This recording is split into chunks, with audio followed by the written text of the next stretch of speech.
Hello, എല്ലാവർക്കും നമസ്കാരം.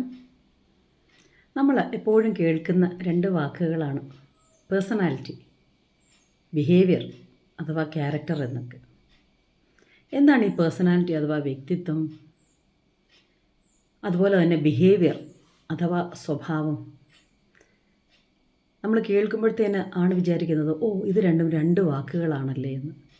അതെ, ഇത് രണ്ടും രണ്ട് വാക്കുകളാണ്, രണ്ടർത്ഥമാണ് ഇതിനുള്ളത്. എന്താണ് ഇതിൻ്റെ അർത്ഥവ്യത്യാസം അഥവാ ഇതിൻ്റെ അർത്ഥം എന്നുള്ളത് നമുക്കൊന്ന് നോക്കാം. നമുക്കറിയാം, നമ്മളെല്ലാവരും ഒരു മനുഷ്യൻ എന്ന് പറഞ്ഞു കഴിഞ്ഞാൽ, ഒരു സ്ത്രീ ആണെങ്കിൽ സ്ത്രീകളുടേതായ ഭാവങ്ങൾ എല്ലാവർക്കും ഒരുപോലെയാണ് എന്ന് പറഞ്ഞാൽ അവരുടെ ശരീരഘടന.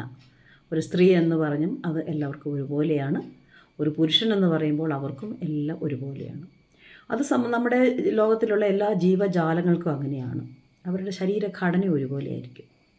പക്ഷേ അവർ പെരുമാറുന്ന അഥവാ അവർ പുറത്ത് കാണിക്കുന്ന അവരുടെ ചിന്തകളും വിചാരങ്ങളും ഒക്കെ വ്യത്യസ്തമായിരിക്കും. അപ്പോൾ അതാണ് ഈ പേഴ്സണാലിറ്റി എന്നുള്ളത് കൊണ്ട് ഉദ്ദേശിക്കുന്നത്.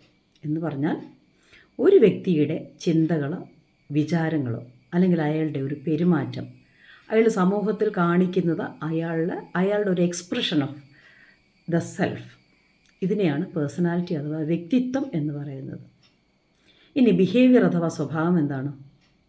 ഇതേ പേഴ്സണാലിറ്റി ഉള്ളൊരു വ്യക്തി അയാളുടെ ചുറ്റുവട്ടത്ത്, അതായത് അയാളുടെ ഭവനത്തിലോ അയാളുടെ മുമ്പിലുള്ള മറ്റുള്ളവരോടോ സമൂഹത്തോടോ അയാളുടെ ചിന്തകളും വിചാരങ്ങളും എങ്ങനെയാണ് പ്രതിഫലിപ്പിക്കുന്നത് അഥവാ എക്സ്പ്രസ് ചെയ്യുന്നത് എന്നുള്ളതാണ് ഈ ബിഹേവിയർ അഥവാ സ്വഭാവം എന്നുള്ളത് കൊണ്ട് അർത്ഥമാക്കുന്നത്. ഈ പേഴ്സണാലിറ്റിയെ നമ്മൾ 2-3 ഭാഗമായിട്ട് വേർതിരിച്ചിട്ടുണ്ട്. എന്ന് പറഞ്ഞാൽ ഏതാണ്ട് സമാനമായ വ്യക്തിത്വങ്ങളെ എല്ലാം കൂടെ ചേർത്ത് ഒരു വിഭാഗം, മറ്റ് ചില സമാനതകൾ വെച്ചിട്ട് വേറൊരു വിഭാഗം, അങ്ങനെ ഒരു 3 ക്ലസ്റ്ററായിട്ടാണ്, 3 ഗ്രൂപ്പായിട്ട് ഇതിനെ ഡിവൈഡ് ചെയ്തിട്ടുണ്ട്. ഇതിന് നമ്മൾ സൈക്കോളജിയിൽ അതിന് കൊടുത്തിരിക്കുന്നത് ക്ലസ്റ്റേഴ്സാണ്, ക്ലസ്റ്റേഴ്സ് ഓഫ് പേഴ്സണാലിറ്റി. അതിനെ cluster A, cluster B, cluster C, ഇങ്ങനെ 3ആയിട്ട് തിരിച്ചിരിക്കുന്നു. ഈ ഓരോ ക്ലസ്റ്ററും എന്താണെന്ന് നമുക്ക് വളരെ വിശദമായിട്ട് അറിയേണ്ടതുണ്ട്. നമ്മളേത് പേഴ്സണാലിറ്റിയാണെന്ന് നമുക്കൊന്ന് അറിയണമല്ലോ. അഥവാ നമ്മൾ ഉൾപ്പെടുന്ന, നമ്മൾ ഇടപെടുന്ന നമ്മുടെ മുമ്പിലുള്ളൊരു വ്യക്തിയുടെ പേഴ്സണാലിറ്റി എന്താണ്, അവരെന്തുകൊണ്ടാണ് ഇങ്ങനെയൊക്കെ പെരുമാറുന്നത് നമുക്കൊന്ന് അറിയണ്ടേ. നമ്മുടെ അടുത്ത സെഷനിൽ നമുക്കത് വളരെ വിശദമായിട്ട് ഡിസ്കസ് ചെയ്യാം. Thank you all for watching.